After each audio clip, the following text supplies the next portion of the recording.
And welcome to Sports Minds, where all roads lead to sports, and we talk ball every season. We are your hosts, Philthy. Hashmaster Z. And unfortunately, we are a man down today. We're without Legendarius, and we're going to carry the load, and it's going to be a fun show either way. What you think, That's Hashmaster? Right. So we taking over the rotation. Yep, let's go. And with that being said, we're going to lead off. We're going to lead with a salute to Jon Jones. A hell of a fight recently. Hashmaster, what'd you see? Well, yeah, I actually took the pleasure of actually going out in public and watching the fight. Some pretty good cards in there. I would say leading up to the main event, saw some pretty deciding rounds, pretty long fights. And then when we get to Jon Bones Jones against the Frenchman, literally when we're walking around, having a few drinks, watching the fight, the fight was over so quickly. If you literally look down to tie your shoes, the fight was over. When I say this man methodically took him down, got him into a guillotine. It was just like, it was one of those fights where I'm pretty sure Jon would want to let it extend, but he just said, let me go here, show everybody I'm back. I could do heavyweight, and I'm gonna show you that this weight is no pudgy joke. Everyone was making fun of his belly, so once he got dude into the guillotine hold, tapped almost instantly, which I guess caused some controversy because it's like, yo, bro, like, I mean, I get guillotines hurt, and I get, I get certain aspects of it, especially as a grappling practitioner myself. But it's like, try stuff out before you tap out, But well, I mean, that could be like the weight of the man, like you're in the ring. What if you're in there with the GSP, man? It's like, oh my God, he's gonna hold me, and then he gets a hold on you. Like, shoot, I probably tap automatically. Like, oh my God, he's gonna break my leg. Like, I would automatically tap out. I mean, if I'm some kind of rookie. Oh yeah, right. But so you're right. No excuses. This is a belt, defense match. No, you're right. You should have put in more effort. I will say, from my perspective, because I was interested in the fight, and usually for fights, recently they kind of go a little long. So I was like, all right, I'll do my usual, go through the, the loophole, watch it for the free. So I was like, I have some time, and I was gonna watch it, had the kids going crazy. I was like, I got time. I know they do the walkouts and everything, so getting ready to go. I know the fight's gonna start, and I'm just like, all right, get ready, jump into my loophole. Sometimes it takes some work to do, so I had to jump through a little extra loopholes because it's a live event. And I get on, and I was like, here we go, ready to go. And next thing I know, I see belts already on Jones, hands up. I was like, tight. And that was it for me. Yeah, basically. And the reaction to everybody was like, God damn. Oh my man. I was like, I mean, they were happy. It was just, on how swift it was. It was like Jon was not in that ring to play games. And I'm pretty sure eventually we're gonna have the sound segment where of his press conference, which was interesting, by the way. I loved it. I love Jon Jones. Even when he was talking smack to Daniel Cormier, like, I don't think it was talking. Yeah. So I'll literally kill you. They love each other. They're like Tom and Jerry's best friends. But hell, congratulations to Jon Jones. I think one of the bigger fight events that will get within his legacy. Oh my gosh, I forgot. Who else he wanted. I know. Big African dude. What was his name? Nupena. Oh, wait, you know what I'm talking about. Francis Ngannou. Oh, there you go. Yeah, that was my first thought, but I wasn't sure. Francis Ngannou. I know that he's out of UFC for now, but hey, Jon Jones is calling you out. I feel like that's the fight we want to see. That'd be a nasty fight, actually. And also we got hey, Jon's new journey within the heavyweight space. We'll see how that goes. Congratulations. Yeah, I would be on time. Champion. I'd actually be on time for that fight if it happened. I would. You know why? Make it happen. Right, exactly. This they're making you money. Yeah. On to more recent news with Jon Morant. Man, it just let the good times roll with this one. He got an additional suspension for the games he was already serving, and the media is just serving this man up. You know, it's open season on Jon Morant for these guys. No pun intended. Yeah, seriously. I thought I came in here with some more to say, but I mean, I can only be a down man so far. I mean, I think he already knows what it is. It's already been a week. Time flies fast. It's social media, whether he's on it or not. It's unfortunate, and man, just get better and forget the season. It is what it is, and choices are made. You can only just bounce back from that. So whatever, man. Like, forget the season. Just focus on your mental health. Whatever you think needs to get right, and get that right, and move forward. I agree. You know, because it's like that you're 23. I know, like, we had our jokes last week, but I mean, which were granted. You know, hey, we could poke fun. Yeah. But on the serious side, it's more of like, at this point, you know, you gotta reprioritize what you actually want. Why are you actually in the NBA? You know, just like, are we about that generational wealth? Do you want to be the American icon? The media brought up a very interesting take on Ja where it comes to the current state of NBA players right now. When they were talking about who are the top 5 players in the NBA, like that could be the future of the NBA, right? So Joel Embiid, Giannis Antetokounmpo. Anyway, Giannis, I don't know. I'm not much of that. Nikola Jokic, Luka Doncic, and Jon Morant. And then so the first 4 players I named, in no particular order, by the way, they're all international players. Yeah. And since the NBA is, you know, out here in America, you know, strong American presence. I mean, international too, clearly. But Jon Morant has an untapped market of American sponsors, XYZ, that can actually make him even more rich.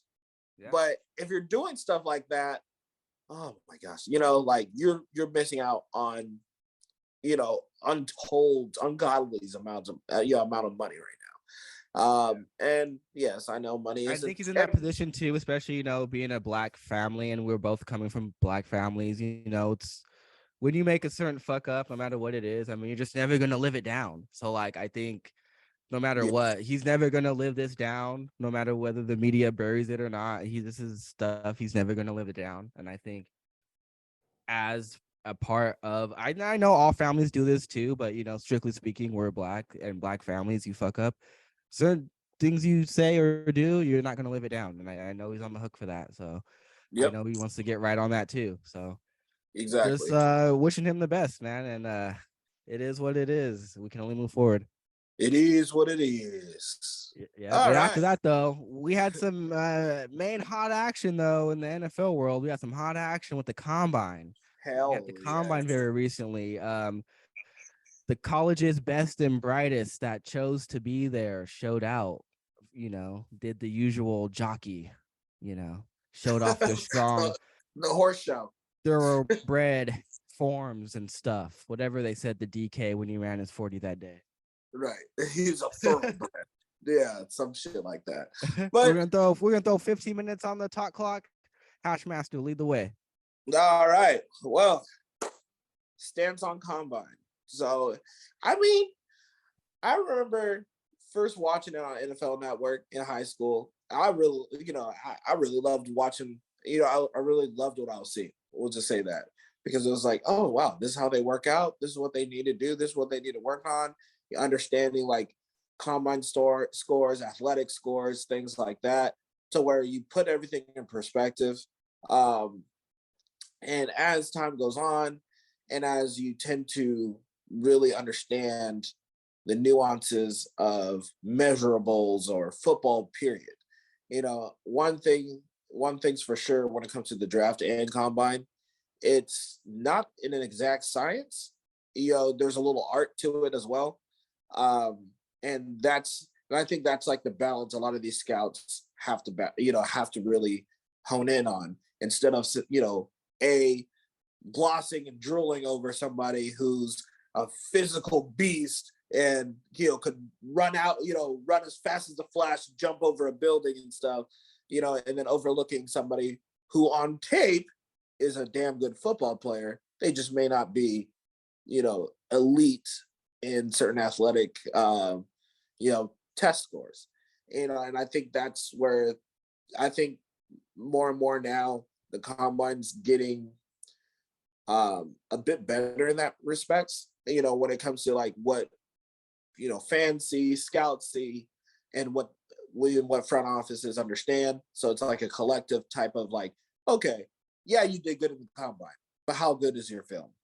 How about for you as someone who watches the combine? Like, what events do you watch, and what positions do you watch for? Like, what are you watching for when you're watching the combine?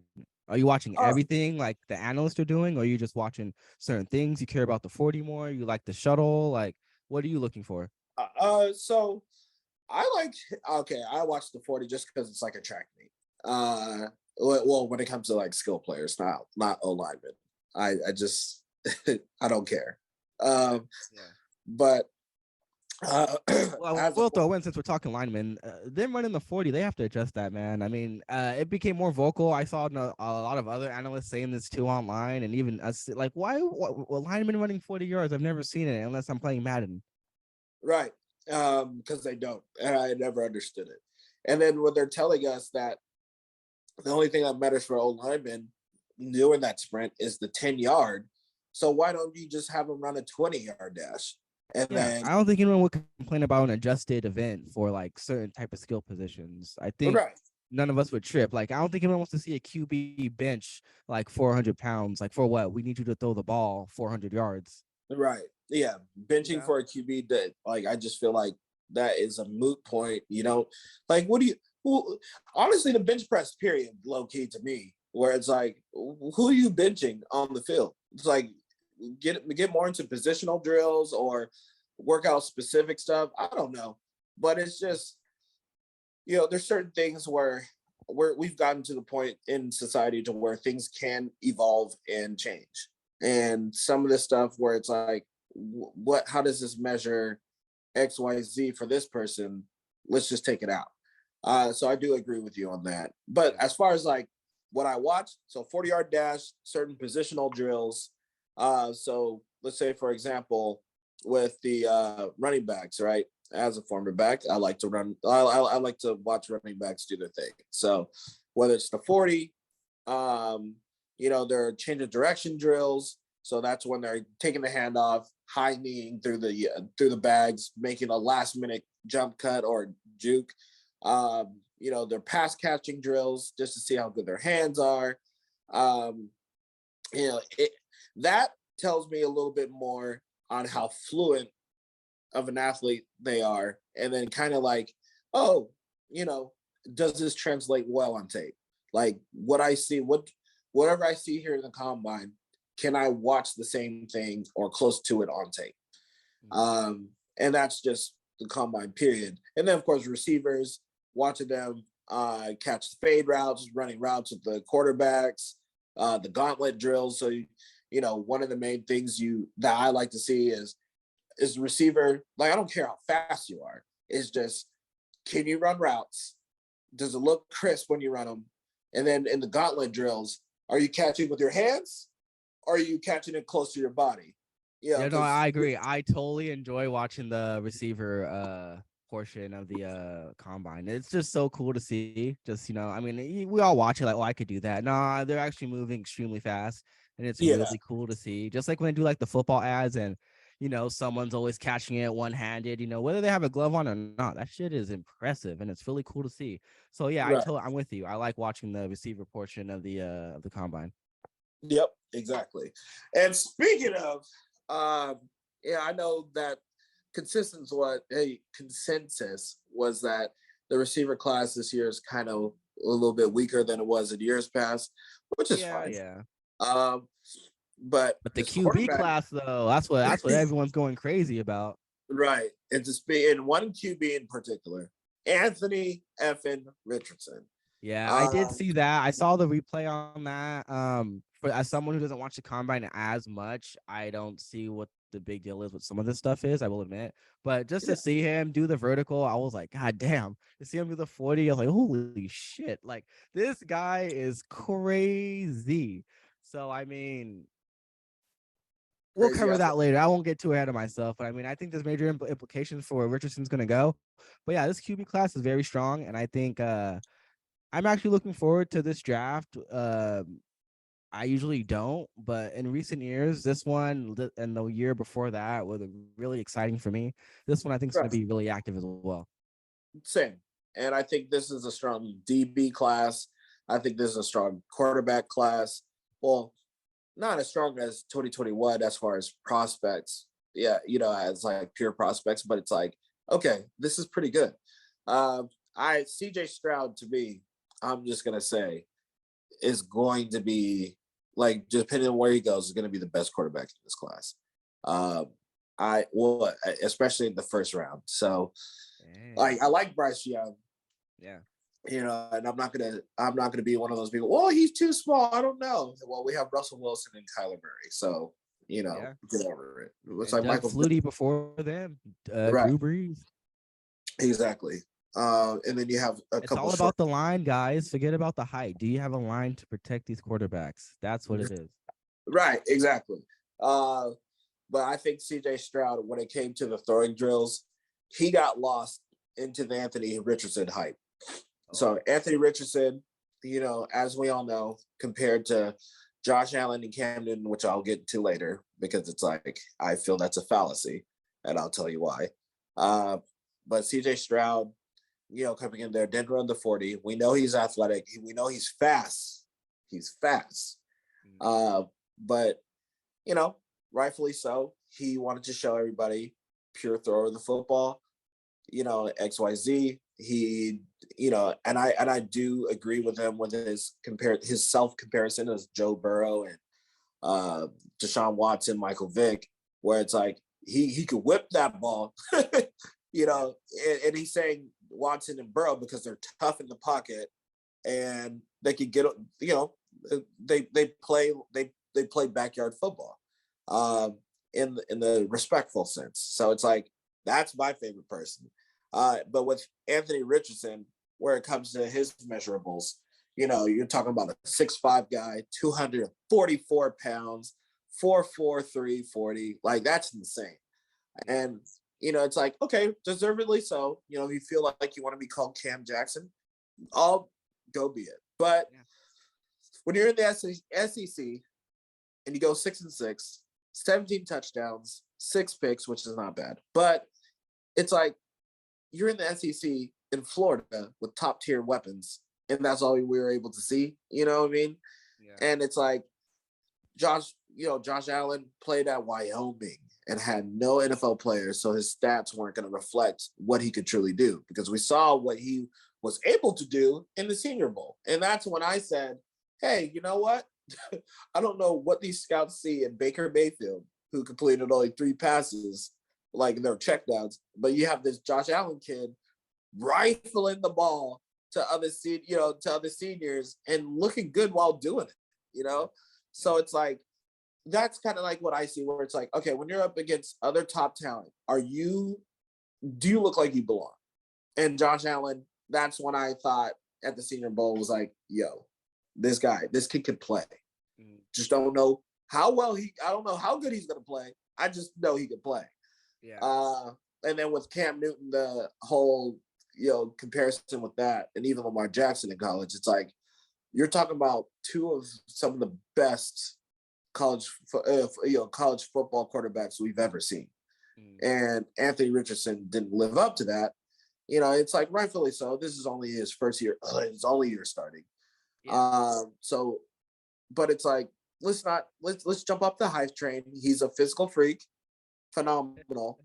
Well, let But me ask you this: outside of Anthony Richardson and the more obvious names, are there any other names in this draft class where you're just kind of curious to see where they are drafted? You know, any names out there, and you see like me personally, I'm kind of curious to see where Quentin Johnson ends up, or a Bijan Robinson, like these other same, players, these other sexy players out there. Like or I'm Jemai very White. curious to see what you think or what you feel like or what you see, where you want them to go, schematic wise. So actually, let's see. That's a good question. Like I know, like the pundits are saying, like Bijan, oh, easy go the Eagles, run heavy team, I yada don't, yada yeah, yada. I But don't I even don't think. think. I mean, I think cool the Eagles, but as a Cowboys fan, I'm a hater. I don't think the Eagles. I think he'll also be successful. As a Bear, hint hint. And Right. That. I Thank think you. there are other teams that could also use him. If the Lions, for example, were to swing for the fences and get a Bijan, they could kind of move on from Swift. He's kind of injury prone. They could kind of make a wave there in the market and then run with Bijan and Jamal Williams. Just throwing that out there. I'm just saying there are other teams besides the Philly that could use a Bijan Robinson. Yep, exactly. I completely agree. And honestly, with a lot of Philly influence around the NFL, don't be surprised if he goes to the Arizona Cardinals. They need playmakers in the worst way. Yeah. Uh, I mean, I wouldn't want him to go, but not to the Cardinals. He'll disappear. But it's just there's so many different combinations that you can think of. I think Jemai White, the running back from Alabama, 4-3 guy, another 4-3 guy, with the Alvin Kamara news coming out, we don't know if he's going to be suspended, whether it's 4 games, 6 games, 2 games. They're going to need another dynamic playmaker. So you already have Chris Olave, Traquan Smith, Marquez Callaway. Yes. And I'm just, slant boy too. And I kind of like Jahmyr Gibbs. He ran a 4.36 in the 40. I don't know where he's going to go in terms of where he's going to fall, but I mean, I think the Cowboys can use another running back. I don't know. They might have problems. I'm just saying.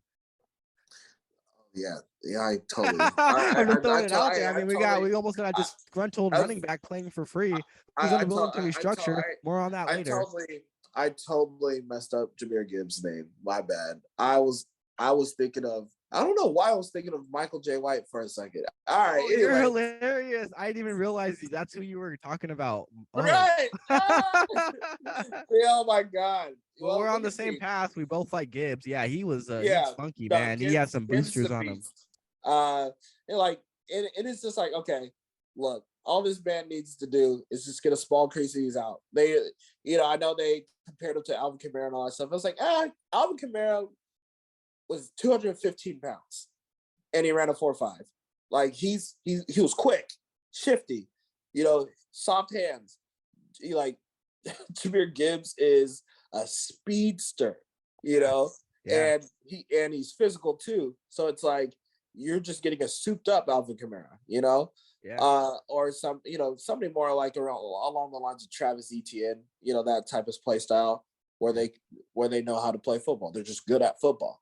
So, well, to close out on the defensive side of the ball, like I don't know about you, but I'm heavily curious where Nolan Smith ends up. Man, that guy is very attractive in terms of the results that he put down on paper. I'm kind of curious to see where he ends up as well. Yeah, same. Christian Gonzalez is another one. Oh yeah, he was very impressive as well. The fact that, so for those who don't know, his sisters are on are on the the Colombian track team, I want to say. Really? And then when they went to school in the US, I believe David Blau, so his wife and Christian Gonzalez's sisters are on the same track team. So just killing shit in the relays. Ooh, okay. So family of speed. All right. Well, on that note, we've been buzzed, but we gotta get to the meat. I can hold out no longer. We gotta get to the NFL news. We gotta get to the top. The Bears. They did it. They traded the first. The wait is over. It's over. We could rip off the Band-Aid. The Panthers get the first pick for a swath, including DJ Moore, some other Woo, picks, and pick woo, 9. So the woo. Bears stay in the top 10 again of this draft. God Again, as I was damn. saying, Hashmaster, Bijan Robinson to the Bears, Bijan Robinson. Give Fields more weapons. I'm not even a Bears fan, okay? Give Fields more love. He did right by you guys. He played with a shitty team last season on both sides of the ball. You gave up Yes. Roquan Smith. Give this man Bijan Robinson. You gave him DJ Moore. You gave him DJ Moore. Give him more. Give him more. Hey, look, I couldn't do that better than myself. So, yeah, no, I agree. Justin Fields, it's like, we could complain about, oh, he's not a good passer, or oh, he takes too many sacks. Well, you know what? If he gets 6 sacks 55 freaking times, I wouldn't want to sit back in the pocket either. Yeah. Get this man some protection. Get this man some help. Get this man some god dang receivers. And they did that. So the cool thing, DJ Moore, hey, he's a legit number 1 receiver. If you're getting collectively 1,000 yards a season -2 with I don't want to say this way, but it's true. A washed up Cam in 2021. Yeah. Well, just be honest, D-Hop did more with trash too. Let's be honest, Right. So DJ Moore performed with less. A lot of running wide receivers do that. He's been blessed, and he's going to the Bears. And I'm just curious to see what you would do, Hashmaster. I mean, you got the pick 9, you got pick 61 in the second round. What do you do? What positions are you attacking, knowing you are missing some pieces on the defensive side, knowing you need possibly more offensive pieces, knowing you drafted Velus Jones on purpose? How would you address your needs? Okay, cool. So as we know, in the big draft board, quarterback is if you don't have a quarterback, you're not going anywhere. You're going to be in purgatory. So assuming the Bears have their guy, Justin Fields. Yeah. As in, like, when I say that, I mean like for the future. So you have Justin Fields, quarterback.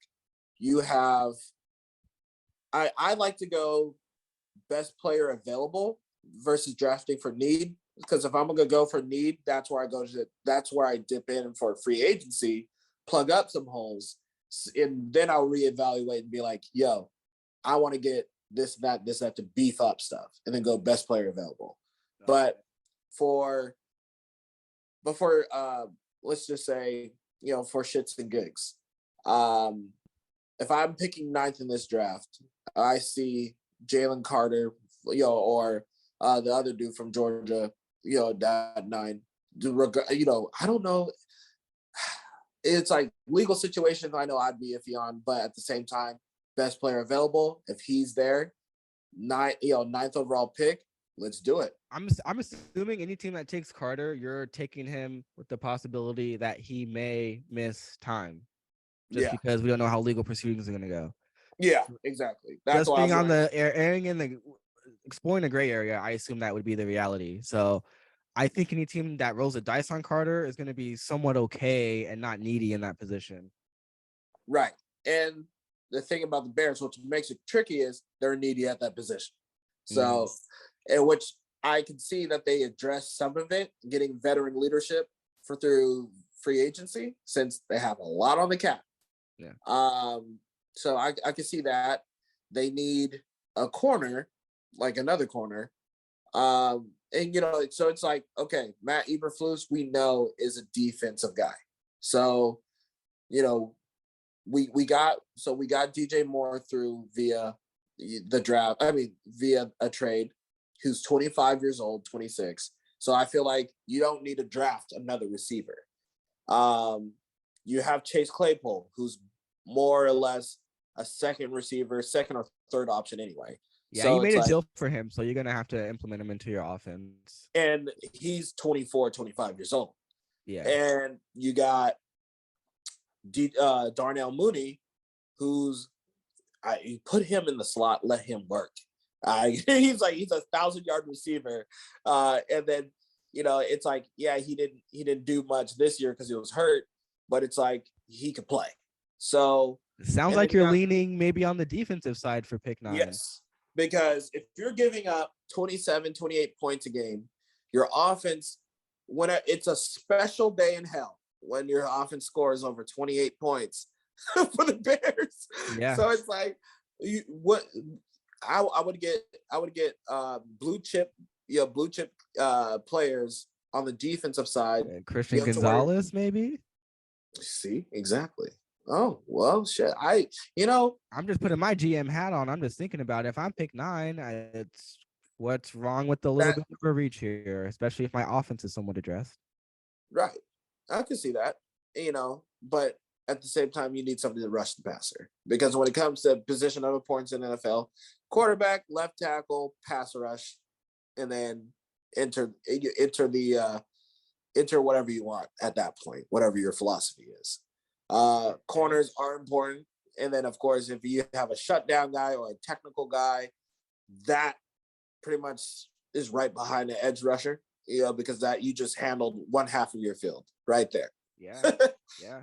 And then with the success of Sauce Gardner last year, maybe this guy could be another version of that, So if you have a defensive coach like Matt Eberflus, why not?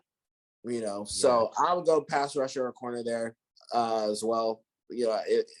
At 9th, second round, somebody who actually, plays a lot, in college, just like a safe pick, whether it's a solid pass rusher or a DB at that point. Because I know they drafted DBs last year, so I'd go for a receiver, another one, because I'm not going to pay Darnell Mooney. That's what or Chase Claypool. One of the two are going to have to go. Yeah, so, you can have a nice pair. You can have a nice pair with the DJ Moore. You can have a Trey Palmer, Darius Davis and Matt Landers. If you're looking for speed, these are 4-3 guys, man. Like, the Bears are in a serious position to turn their franchise around. I'm excited to see what they actually do. So, and then before anybody says anything, what about the offensive line? Well, I think they will get there. They were middle of the pack. They were middle of the pack last year. Yeah. So it wasn't like it was Joe Burrow. It's just, hey, Justin Fields has some growing to do. And I think if he sees open receivers or receivers that can beat one-on-one coverage, those sacks will go down. So yeah. It's very interesting. I just love this type of chaos in the NFL. And I feel like there were some years when it was just very stagnant. Everyone just nothing going on, very boring in my opinion. And I feel like they kind of took some cues from the recent NBA market the last few years, and it's always active all the time. And I just like this. This is very cool. This is very cool because we're 0.2. Yeah, we're 0.2. Like, we're 90s kids. We were born at a pivotal point in time. Culturally, in terms of sports, everything, top to bottom. We're seeing our favorite players retire. Yeah. Brings me to Patriots. Devin McCourty, man, retires after 13 seasons. Hell of a career, man. Go McCourty, man. 3 All Pros, 3 Super Bowls. Bro, that's. At what point do we get him in the Hall of Fame? First ballot, second ballot? I mean, I don't see why he's not first, but they get funky once you start. Oh no, I'm sorry, he's not. I'm sorry. As much as I like him, but I don't think he's a first ballot though. No, what round? How long are you gonna make him wait? He's a Hall of Very Good to me. He'll get there eventual. No, Hall of Very Good means he's good, but he won't get in. Fair enough. And that's. I mean, it's like so. Pat's Ring of Honor. Yeah, he'll do that. It's nothing against him. It's just. No, he has how many rings? He has some rings. He has rings. Yeah, he has 3. Yeah, he can get in there. He'll wait a while if he does. It's just like, my thing is when I'm thinking of a Hall of Fame safety, this is how I'm thinking of you. Are you in the same breath as Ed Reed, Troy, like Brian Dawkins? Hell, we loved Roy Williams growing up, and he's not in the Hall of Fame. You know what I mean? That's true. That's true. like we all love Eric Berry. He's not in the Hall of Fame. He won't be, unfortunately, because of other things, not football related. Yeah.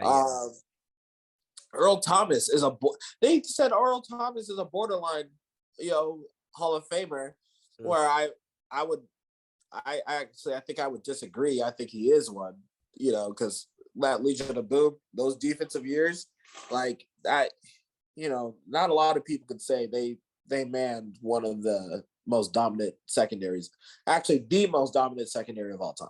So, well, he had the chance to get in. I mean, they let Brian Dawkins get in. Well, what does that mean?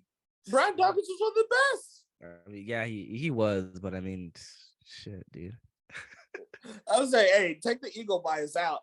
I mean, okay, well, Ty Law's in there, so I mean, McCourty had a chance. But Ty Law was a shutdown corner. Like Ty Law was fantastic. Like he was that guy. Like, even I was a Ty Law fan, and I was not a Patriots fan ever. Right. Like Devin McCourty is, he's good. He's a plug and play. He's very good. I just don't think that he's a Hall of Famer. I think he's, it's like, you're really good, really good.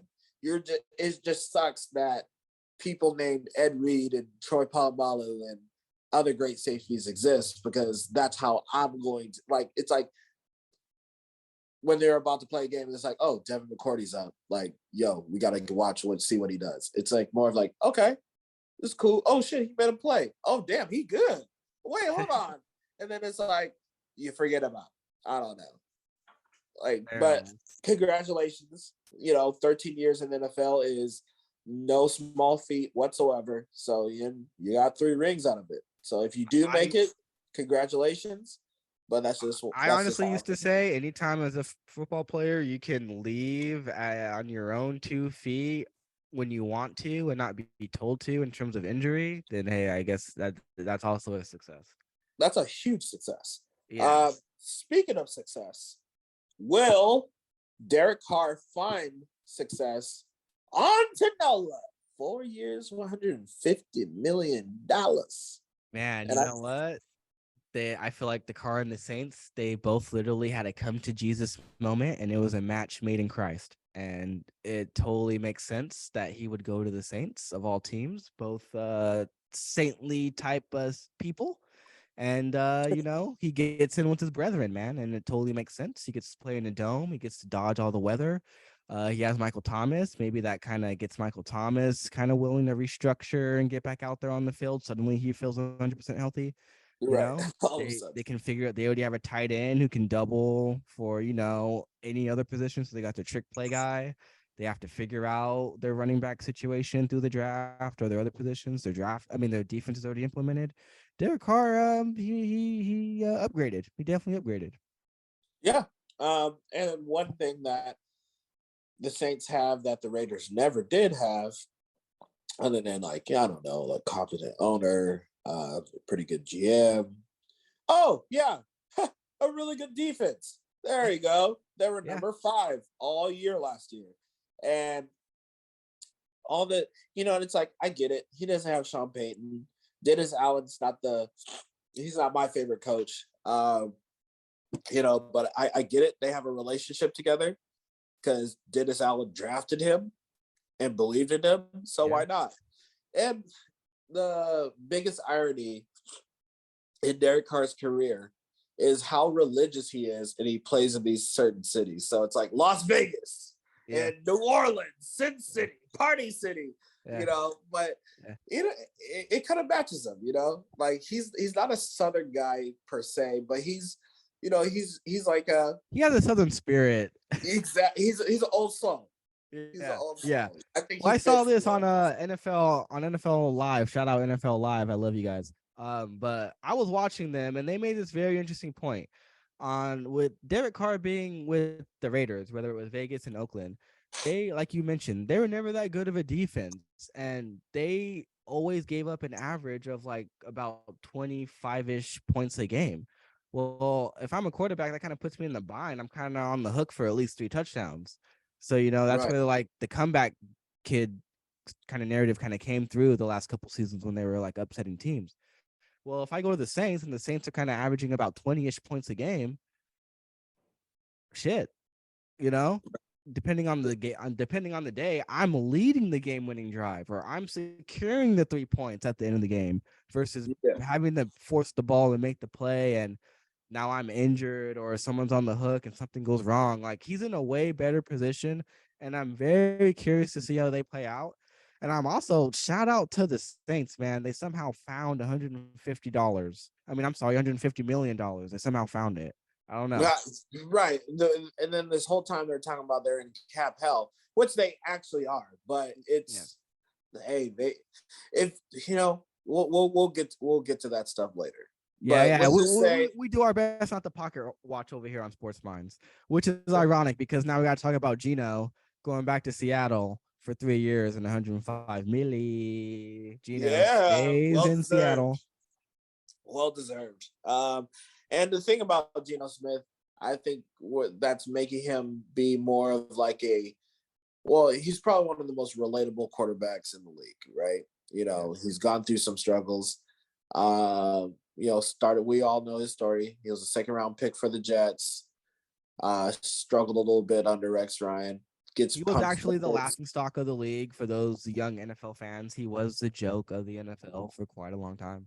Yeah, because he got jokes. I laughed. Right. And I remember he was put in an impossible position in in New York where they benched Eli Manning, started Geno Smith, then it caused an uproar, and then the man just kept bouncing around, goes to Seattle. Then it's like, all right, well, I mean, he's there, but it's like it's Geno Smith. The only sample size we ever had of this man is just his rookie year and a little bit of second, and it's like, he's okay, but he's pretty trash. Then this year, it's like, this is what it looks like when a quarterback actually has real support, real coaching, and believes in themselves. So it's like Geno Smith rewarded Seattle with like 31 touchdowns, leading the league in completion percentage and passer rating. I will say, even to your point, I was absolutely flabbergasted watching him this season. Like the plays he was making, the intelligence, like not that he was never showing that before, but just as watching his confidence in the pocket, the way he would roll out, the way he would just dissect the defense, at the line of scrimmage and get his playoff and boom, touchdown right there. It's like, it was just phenomenal to see. Like the top plays of his season, it was just awesome to see. It was great to see. And it was just like, me, like, oh my gosh, dude, like this guy, guy? Oh, this is great. I love it. And he got paid. Like, what's not to love, man? Like, exactly. I'm surprised. I thought Seattle would have a lot more down years given what they had, but man, fortune favors the bold. I loved it because it's like, it's been a while since we had a Rich Gannon like story where somebody from like he has a career revival in the 30s. It's so rare. And I'm glad it's Geno Smith at this point, and the other thing about his team mentality that I really like is, because it would be different if he was in his prime and someone's like, oh, what happens if they draft a quarterback? And he's like, no, fuck that. It's my job. It's like, he knows he's 31, 32 years old, had one good year. He clearly wants to prove himself, but it's like, hey, what if they draft somebody? Oh, you know what? Then it's going to be my job to make sure, for the team that I coached him up the best way possible. Exactly. Possible Anthony Richardson landing spot, to be honest. Like, like Richardson with Geno's like type of brain in the QB room, I think would be a huge boost. Right, exactly. And then it's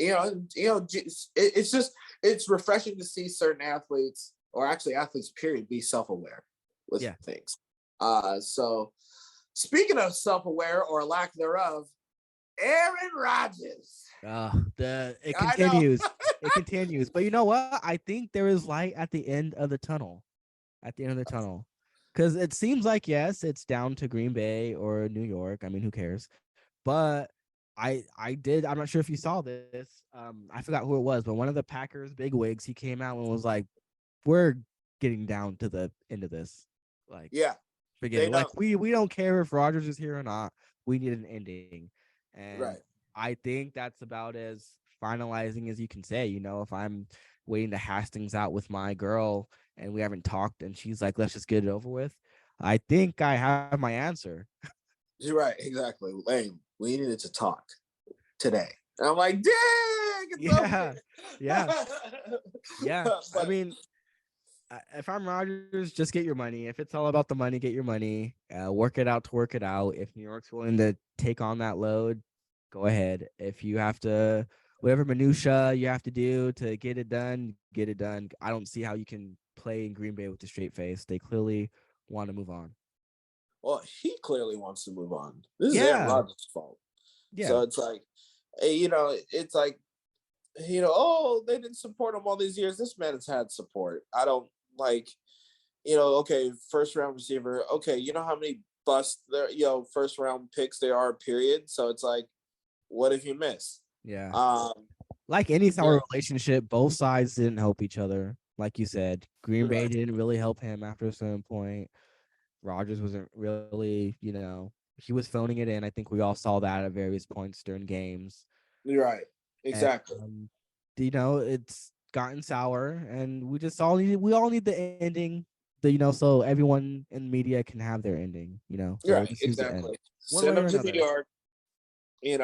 Send him to New York. Let's see what happens. And then if he doesn't go, let him retire. Bring in Lamar Jackson to New York,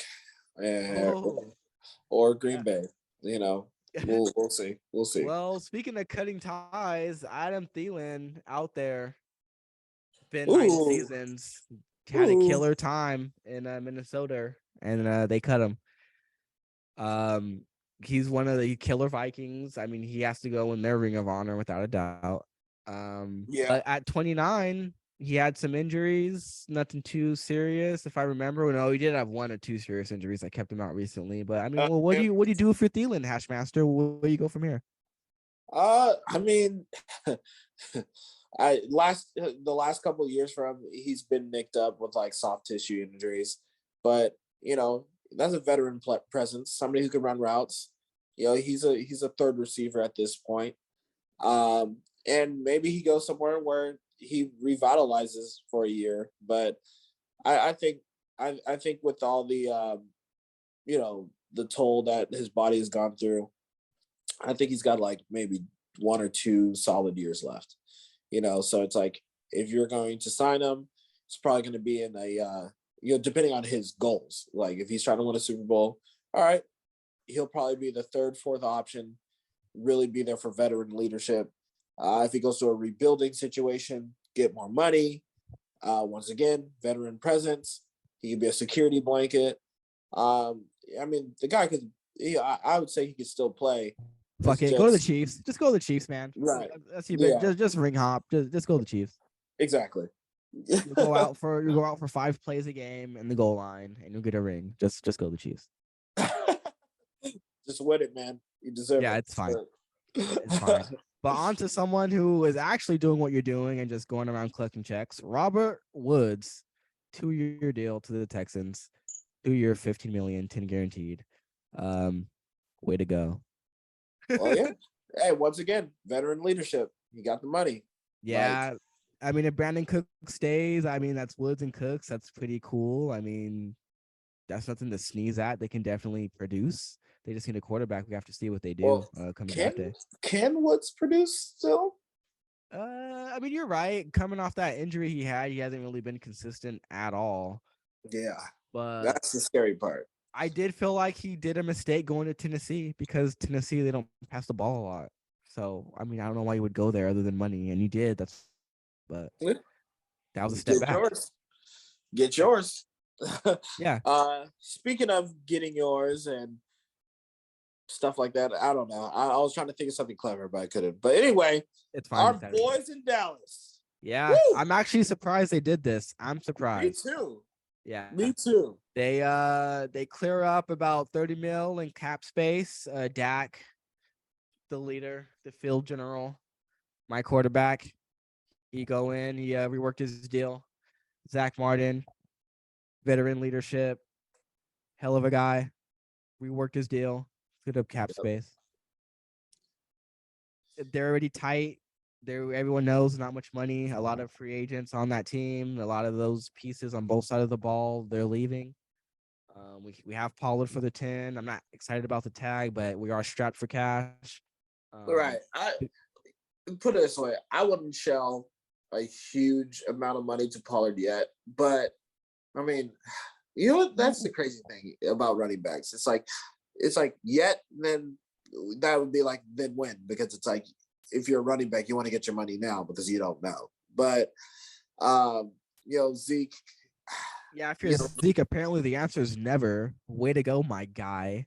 Like, but I feel like a majority of us said this. Even I said this when I was way younger, when he first got paid. Like, you're not trying to win. You're trying to get paid. We're not trying to fault you, but don't sit up here trying to be like, oh yeah, the star. Oh yeah, the fans. Like, get out of here, bro. Like, you took a money bag. You don't care about the team, because if you cared about the team, you would have reworked at any point, knowing they don't have any cap space.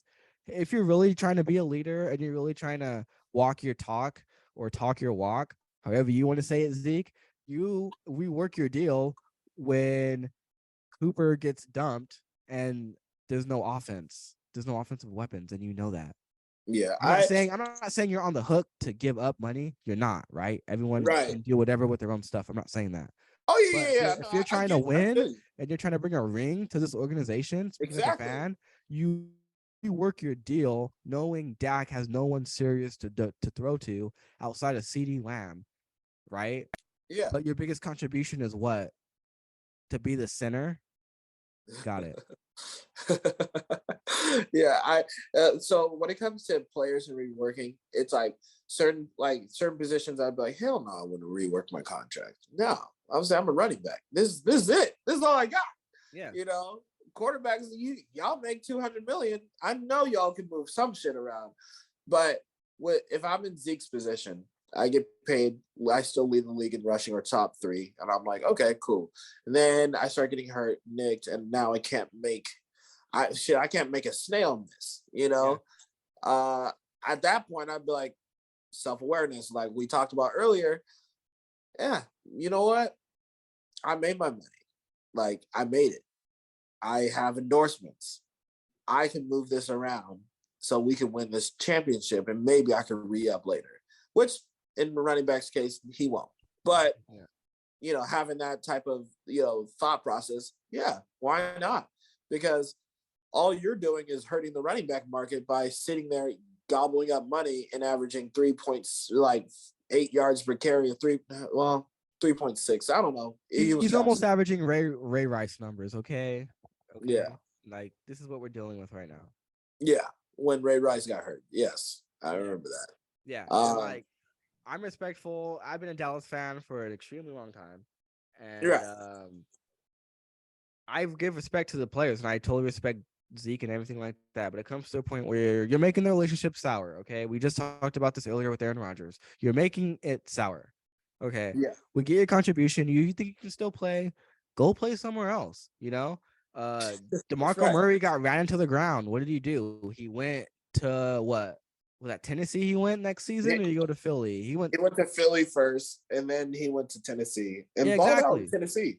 Yeah, exactly. So he felt like he still had some juice. But I didn't feel bad for him leaving. Like, I wish they didn't run him to the ground. But, I mean, I knew the writing was on the wall. He wasn't going to get paid like he wanted to. Okay. So all that to say, I respect the players that come before. And I respect Zeke. But, dude, you're making this sour, man. If it's a money thing, it's not a money thing, because you had no more money on your deal. So it's just like, come on, dude, make a choice. Because either way, we want to move forward as fans. We want to be in a position where we can get excited. You're hanging the franchise basically hostage in a way. And it's just like, what the hell? Well, speaking of what the hell and, testing the market, Lamar Jackson getting the non-exclusive tag. Man, I've heard so many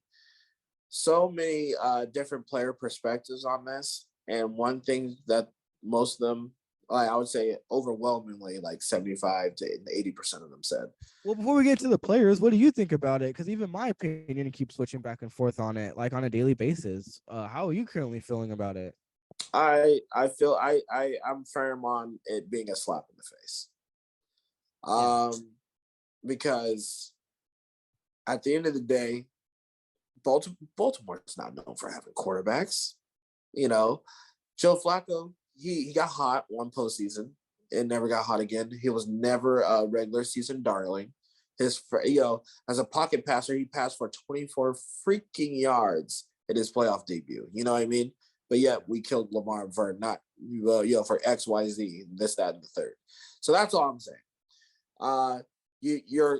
So Baltimore is known for, being black and blue, beating the shit out of you,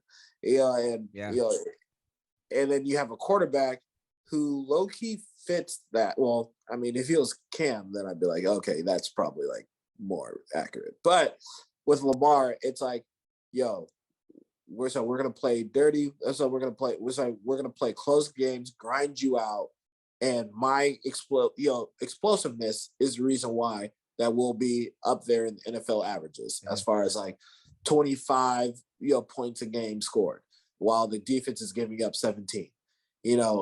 Well, to your point, you're right. Lamar, at a time where pre-Roquan Smith trade, at a time when they had Lamar, the Baltimore defense had no teeth. They lost their teeth. Yep. Flacco got old in the tooth. Ravens lost their teeth. The defense was gone. And then they get Lamar, who obviously brings them back that edge. They have that edge now, ironically, on offense. And now the defense is soft. So it was a perfect equivalent exchange up until they got the Roquan Smith trade. And then ironically, Lamar goes sour in terms of his health. And then they kind of are right back to the Ravens identity that they are to close out the season. Ironically. Right. Yeah, exactly. Super ironic. And it's like, and then plus it's like when you watch Ravens games, you're just like, what? Why are we handcuffing this quarterback by not throwing the ball more? And then you think about it, you're like, damn, who you got to throw to? Yeah. So, so it's like, I can understand, it's like, unless Cincinnati does this to Joe Burrow, which they won't, unless LA does this to Herbert, which they won't. Like, why does it that running quarterbacks or let's call a spade a spade. Why do black quarterbacks have to always prove themselves an extra year before they get the bag? Dak Prescott, it's like, whether or not we think that the deal was a great deal now, it doesn't matter. The fact is, this kid won you Rookie of the Year. He beat out your love child, Tony Romo. He's played solid. And then ever since Amari Cooper came to town, he went from, I don't know about Dak to Dak. Dak is a good quarterback. He's good. He's top 10 potential. So then with Lamar, it's like he's never had anyone really like that except Marquise Brown, who drops a lot of passes. Yeah. But Mark Andrews is good enough. Like, you're like, okay, now it's like, just imagine if we supported the offensive side of the ball like we do the defense, and then, or maybe receivers are like, oh, I kind of want to play with Lamar. I'm pretty sure they do want to. It's just like, nah, bro, I'm not going to fucking pass block all day. I don't want to run block all day. Like, I want to run routes, Yeah. I don't think it's a Lamar thing. It's a scheme thing. So to get rid of, what I'm talking about, guy for the Niners. What's his name? Greg Roman. There you go. Well, get rid of him. To your point, here's what I'll say. I do agree, but where this Baltimore offensive plan got sour was the injuries. When J.K. Dobbins was healthy, when who else? Justice Hill, like when they had that entire rushing attack when it was healthy. They were completely gashing teams. They were winning with Lamar still running. They were completely working. So the offensive attack didn't matter when you had one decent receiver in Mark Andrews, because they were averaging 25-ish points a game. Right. Five, like they were averaging 5 to 6 yards per carry. And it's like, you don't really need to pass at that point. I get that. I get that. And it's not like, all right, guys, let's throw the ball over the yard. That's just not Lamar's game. Like, he'll give you like 1 or 2 of those games a year. But then when you see it, you're like, damn, if only, we could see this at least. Give me 6 times a year. Yeah. But the short of it is they just didn't get healthy. And so, you can't perform when you're not healthy. And I think they just didn't shift. You know what I mean? I'm not saying, you just didn't shift. You didn't shift your offensive plan to the strength of your current team.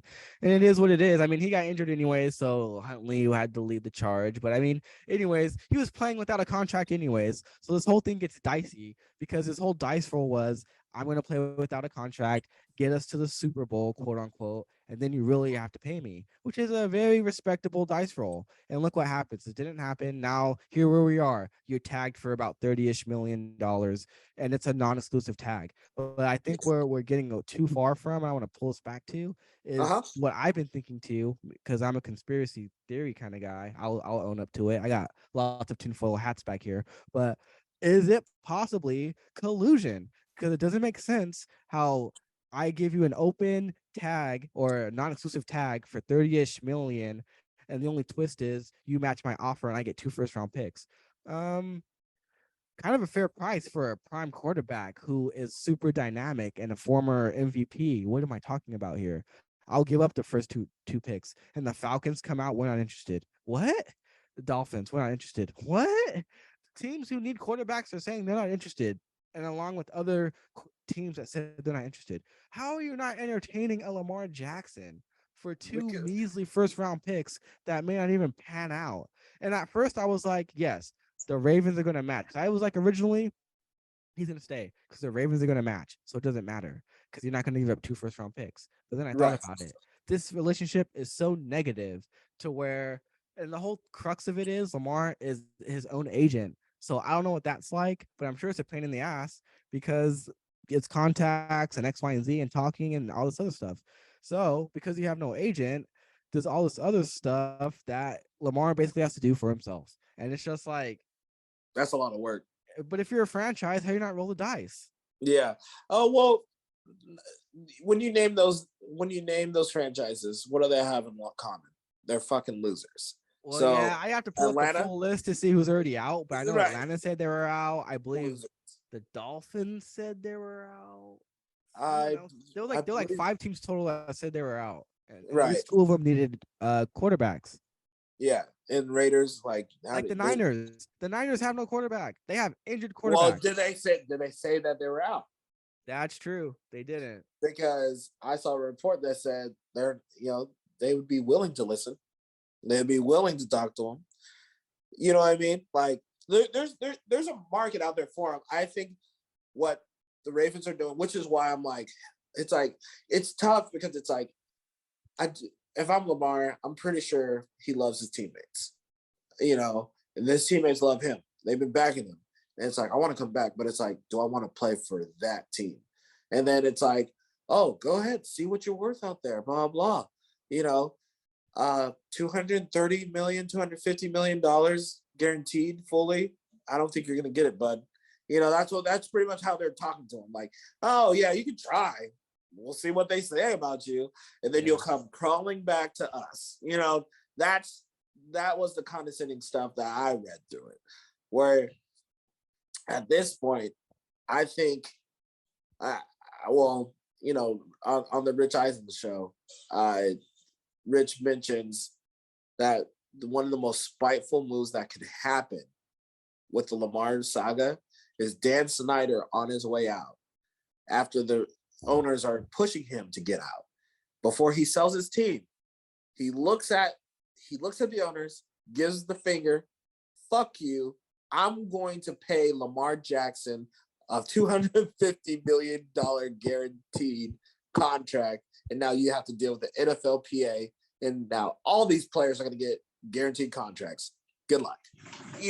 Wouldn't that be the most ultimate mic drop? Like, I didn't even think about that, because it's like, I thought about that, but I don't want to give too much energy to that possible reality, only because Lamar Jackson in the division playing Dallas. I don't want to deal with it, man. Like, I don't. You're right, but I mean, I'm just saying, look. As a commando, I don't want to deal with it, man. We already have to deal with Philly. Okay. Yeah. That's already one wily coyote right there. I don't want to deal with 2 wily coyotes. The Giants think they're good, but they're not. But no. I don't want to deal with like 2 wily coyotes. Yeah. No, I feel you. I feel you. I'm just saying. I'm just throwing it out there. That Just would be throwing it out crazy. there. No, that would be nuts in terms of the chaos. Because in terms of me being a chaotic person, I have to support what you're saying. I do support it, but the sports fan, like, in the division, damn, like this is gonna hurt with Yeah. Eric I know. Bieniemy right there. Like, fuck. You know, but you know what I'm saying? Like that. I'm just saying. I'm No, gonna put a on little paper bit in. that's deadly and that's very fun. That's a fun Madden team. Lamar Jackson in Terry Washington McLaurin, with Eric Scary Bieniemy. Terry, Jahan Dotson. Yeah, You got that's a fun Madden team. Curtis Samuel. Like what? Yeah, Come on. yeah. And then you got Brian Robinson running the toting the rock. Like Yeah. you got God. Like Disgusting. I'm just saying. That's all I'm saying. That's all I'm saying. It's a long But day. But what do you think about? Yeah, go ahead. Go ahead. Oh, go ahead. I'm gonna let you finish. My bad.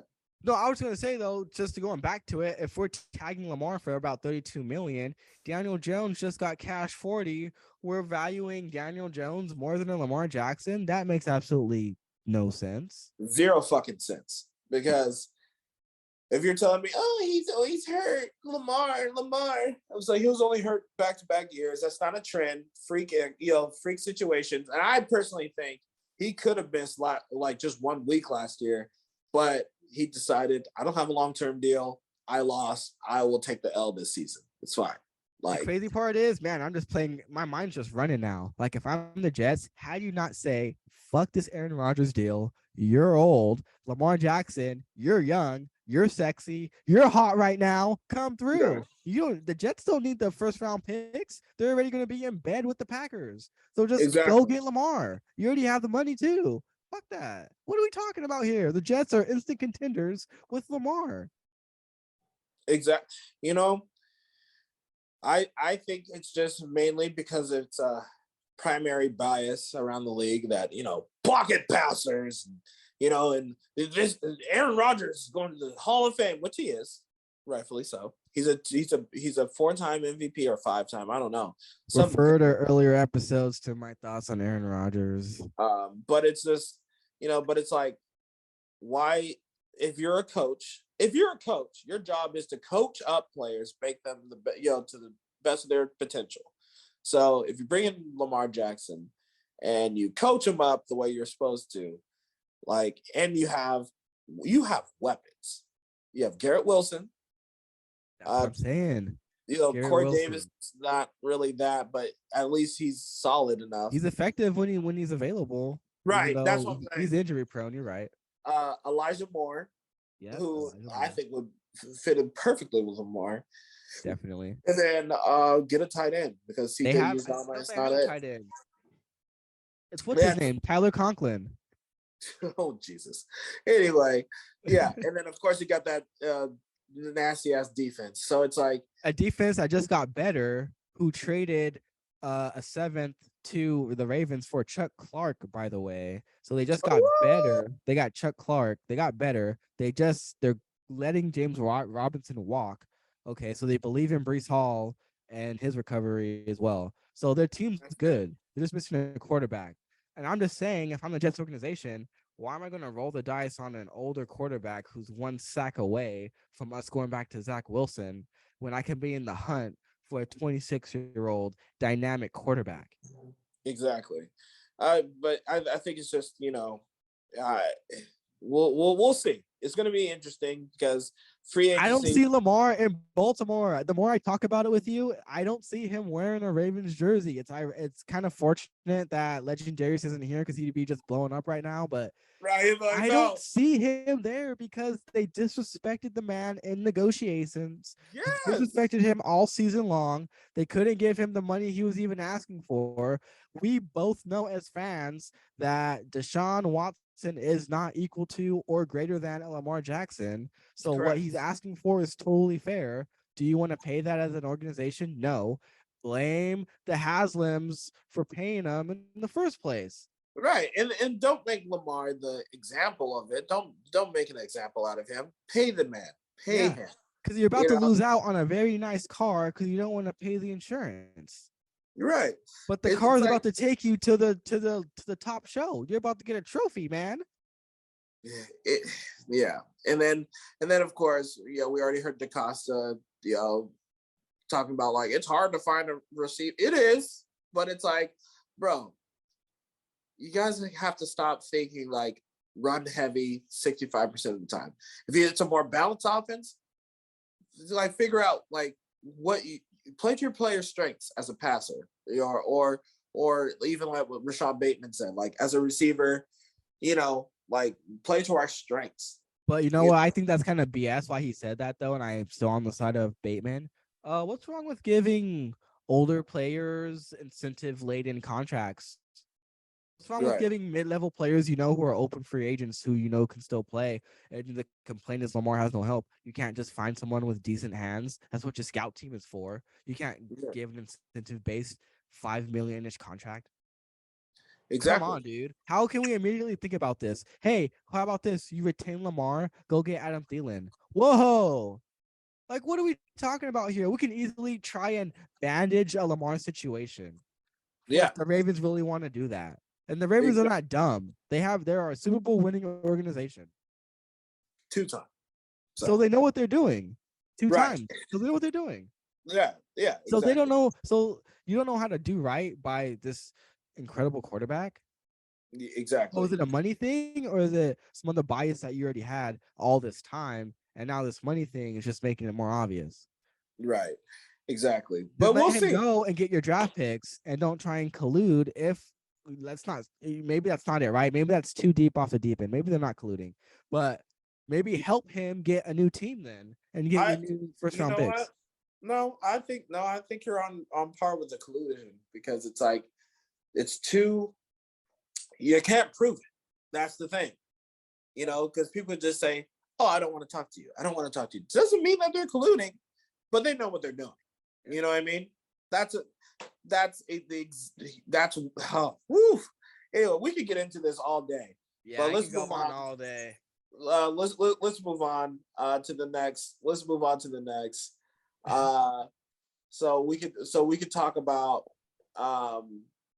Philly's doing their best to retain what they got, last season. Brandon Graham re-signed for a 1-year deal, another one, even though half of their other defensive pieces are leaving. But that's what happens. We knew this last year when they signed all these names to begin with. It was a 1 year, we're going to rush to get a ring, and it didn't work. So people leave and some stay. So Graham stayed, everyone else leaves.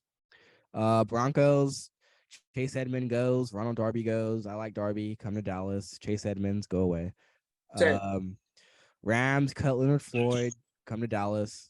So it's just a Dallas party at this point. Yeah, Dolphins though, they're gonna pick up Tua's fifth year option. It's a little dicey.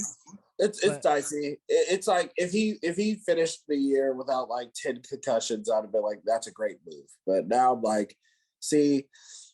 Everyone talks about who's injury prone, who's not. I was like, I'm sorry, but Tua is. What's the definition of that? Yeah, so it's like, do we really want to invest in him? I get Mike McDaniel's, being the great motivator he is, great offensive mind, and telling Tua like, you're not trash. Like I love that. That was one of my favorite stories of the year last year. Yeah. On how they built up the relationship. I love that, but it's like, at the same time, it's like, I need you on the field, bro. Yeah. So that's all I'm saying. But in related Dolphins news, Tyreek Hill restructures, Teron Armstead, they restructure. It translated into huge bonuses for them both, but more cap space for Dolphins. So look for them to make moves around draft time. So it's going to get active over there in Miami. Lamar, I was fine. Yeah. I'm just saying. Go home. And other no tag news, Chiefs tackle, Orlando Brown, he's gonna walk. Jordan Poyer, he's gonna walk. Jesse Bates, he's gonna walk. All you guys can just come to Dallas, please, But I get it. You're gonna get paid as you should. Go get paid, and I get it. We don't need all of them. Free agency is going to start. Top 100 free agencies, on the way. And every year the free agency list comes out. And every year I want 100 of the free agents to come to Dallas. That's it. It's just wishful thinking. That's it. Speaking of wishful thinking, let's go into the NBA right now. Oh, well, So before we get to the NBA, apparently Derrick Henry is getting shopped. I saw that. And yeah, the Titans are in shambles. They should probably get relocated. But until Derrick Henry gets moved, this is a non-issue. So Derrick Henry, get moved. We'll talk about Tennessee. In other news, Tyler Lewan, come to Dallas. NBA time.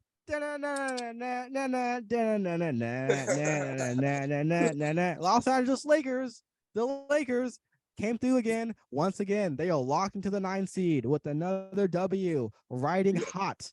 Riding hot. They have a 3-game win streak. Riding hot to close out the season.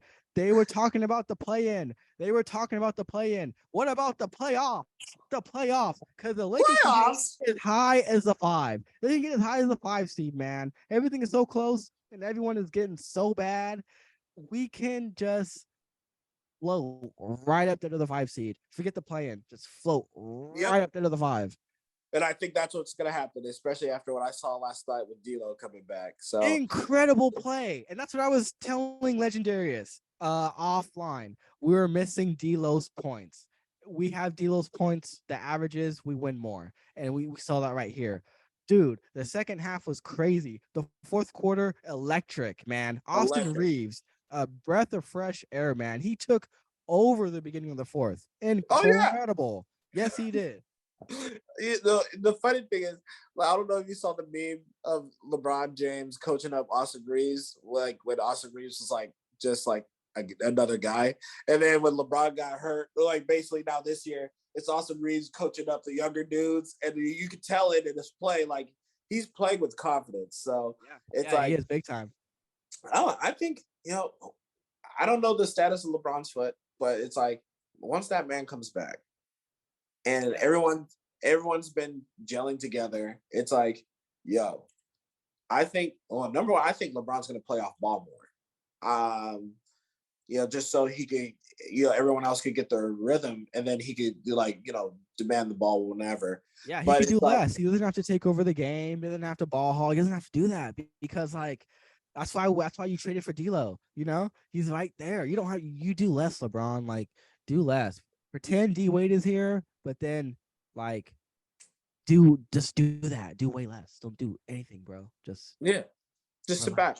Like, I'm watching this team. I'm like, I've never been this confident in a LeBron less led team when he missed time, because we all know this man can sit down for 2 seconds and then they already gave up 20 points type shit. Yeah. Unless it was like the championship years, and then you're like, oh, okay, well, there we go. Like, they kind of slip off, but it's not too bad. Yes. But AD playing like the monster that he should be.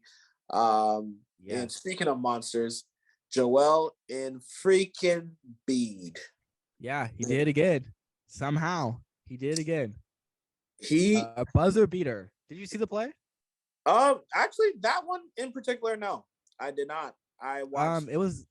It wasn't like a nasty release or anything like that. It was just like, shoot or get off the pot, and he fucking took a shit, and it fucking was stinky, and it went in, and it was beautiful. It was wow, beautiful shit. Yeah, it was a beautiful shit, and Beach strikes again, and MVP talks once again surrounding him, which is ironic because Nikola Jokic on the same night dropped a 30-point triple-double, which meant nothing because they gave it up to a bottom seed Spurs team. They lost by 8. And this is a top seed team. This is a top seed team in the West, and they lose to the Spurs. Yeah, in March. Not good. And this is why you guys say Jokic gets talked about how he gets talked about. This is exactly why. He doesn't take over a game. It's like, yeah. I mean, Spurs, who have 17 wins, by the way, they're a sub 20 win team, and they beat a top seeded team. Oh my god! On a Friday night. Yeah, like everyone's watching on Friday nights. I know I wasn't watching that game because I was like, I don't want to. Listen, Denver Nuggets got this. Everyone said that. Yeah. I bet on the spread like a joker. That was ironically my problem. I bet on the joker. Hey, speaking of jokes and joking and jokers and choking and race. Yeah, our go home story of the week is good old Kendrick Perkins. Yep, JJ Redick.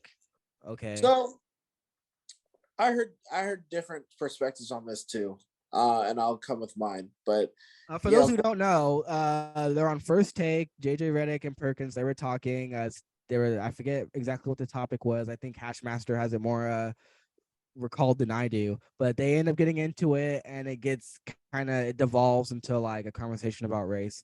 And it was just, I did see the clip myself too. It was very off base. Hashmaster take over because it was quite a spectacle. So basically, Kendrick Perkins was talking about the history of the MVP,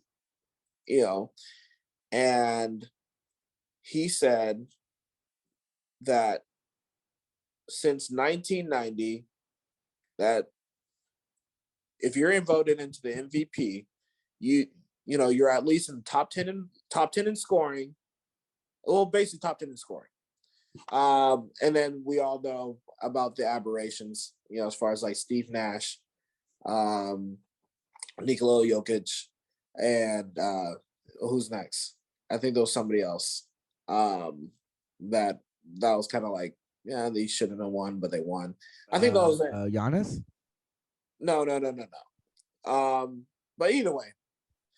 So what Kendrick was saying was, when it comes to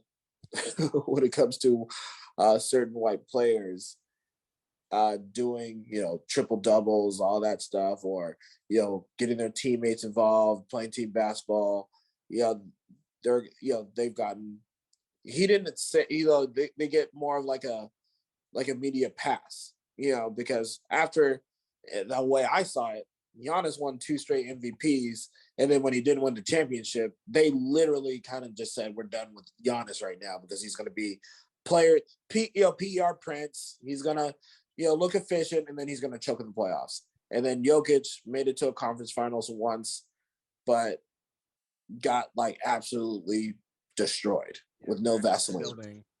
Like no. So it's like, what he brought up was the question is, the question was like, it's not that NBA awards voters are racist. It's just, this year with Jokic, they fall in love with some of the, like, with some of like the meaningless stats, low key, when he can't do it in the playoffs. So like, what criteria are we looking at here? So and I get it. Embiid's hurt, Nick sometimes. Giannis, you could give it to him any year at this point. I get that part, but the thing that JJ did that kind of irked me was, was saying like just automatically saying that it was a race card pool, where it's like, well, no, as a Black NBA player, Kendrick Perkins that's not what he said. He was just saying that he just felt that in this, he's like, it's not racially motivated. It was just like, yo, do we really think Jokic is the best player in the NBA right now? Like when Steve Nash won his, was he actually the best player in the NBA at that point? Like that's, it's like, yeah, you have nice stats. You're an exceptional white player. Like I get that, but it's like, but are you really the best? Like, and the answer is no, and that's okay. That's a fact. So no one's saying that anyone was racist. It was just what JJ did was kind of shut down the conversation by saying like, oh, you guys do race baiting here on ESPN, and we're, and it's not about this and that. You're not, why are you calling them racist? And it's like, I didn't say anybody was racist. Yeah, Stephen A's face was quite hilarious. Yeah. He was pulling back. He's like, oh, hold up, brother. And he was just like going in, and he was like, ooh. But but the funny thing, you stated that whole thing so much more eloquently, because in the moment, like, Perk was just, just tongue-tied and flabbergasted. I did not. Yeah. I did not. Yeah. I did not. Exactly. I did not. I did not. It was just so funny. I thought they were going to fight, but I know what Kendrick Perkins was trying to say, and and it's like, I'm glad that you thought of that, brother. But let somebody else do that talk. Because it's like, bro, no, it's like, you know what I mean, like, but it's like, but that's the thing. It's like, we saw Steve Nash win MVPs over Shaq and Kobe before, and it's like, And everybody and their mama know watching that season, watching these people play. It's like, Steve Nash is a hell of a point guard, and he made a lot of careers. Let me just say that. Yeah. You know, I'm gonna give him his flowers in that way. But if you're averaging 15 effing points and 10 assists, 15 assists or something like that, it's like, okay, you cool. Yeah. But I need you to give me a bucket. Yeah. Yep.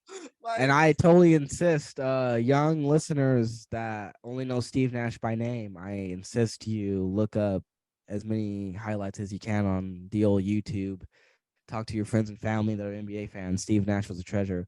If you're a young sports fan that doesn't care about people that came before him, then mind your business. Yeah, exactly. But and honestly, it's like it's not even like a knock on any of these players at all. But I think it is an important conversation to have with other people, because whether it's racially motivated or not, racial biases happen. Racial biases are alive and well in all phases of our life, because sports is a microcosm of society, whether we acknowledge it or not. So, like we were just talking about with Lamar Jackson, the non-exclusive tag, or we talk about Aaron Rodgers winning 4 MVPs, and and defensive players maybe don't win any. I mean, like Aaron Donald or something, or JJ Watt, things like that, just biases like that. So when it comes to this year's NBA season, you're thinking, okay, Kevin Durant's always hurt. Yeah. Joel Embiid, he hasn't made it past the divisional round. So, like, can he really be an MVP? And it's like, who are you to say that? LeBron James, you're 30, you're 50 freaking years old. LeBron, you've had it 12 times. You can't have it anymore. What? Right. But this is my most efficient season ever, and X, Y, and Z, and yada yada. Like, I'm the best. Right. You had it 12 times, no more. Right. What? Yeah, right. Exactly.